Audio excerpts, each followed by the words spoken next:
সাবেক বিমান বাহিনী প্রধান শেখ আব্দুল হান্নান ও তার স্ত্রীর বিদেশে অবৈধ সম্পদ ও ২৯ কোটি টাকার সন্দেহজনক লেনদেনের সত্যতা পাওয়ায় মামলা করেছে দুদক। দুপুরে রাজধানী সেগুনবাগিচায় সংবাদ সম্মেলনে এসব তথ্য জানান সংস্থাটির মহাপরিচালক আক্তার হোসেন।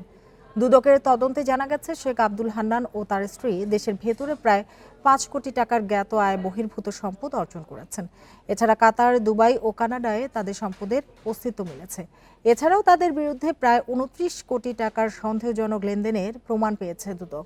সংস্থার মহাপরিচালক জানান, তদন্তে যেসব তথ্য প্রমাণ উঠে এসেছে তা আইনগত প্রক্রিয়ার মাধ্যমে যাচাই বাছাই করা হবে। উল্লেখ্য, সাম্প্রতিক সময়ে দুর্নীতির বিরুদ্ধে জিরো টলারেন্স নীতির অংশ হিসেবে উচ্চপদস্থ কর্মকর্তাদের বিরুদ্ধে ধারাবাহিকভাবে তদন্ত ও মামলা করছে দুদক। ২৮ লক্ষ টাকারও বেশি মূল্যের সম্পদ অর্জন পূর্বক নিজ দখলে রাখায় এবং তার নিজ নামে ৬টি ব্যাংক হিসাবে ২৭ কোটি ৬৩ লক্ষ টাকারও বেশি সন্দেহজনক লেনদেন করে অর্থ হস্তান্তর, স্থানান্তর, রূপান্তর করার অপরাধ অনুসন্ধানকালে প্রমাণিত হয়েছে।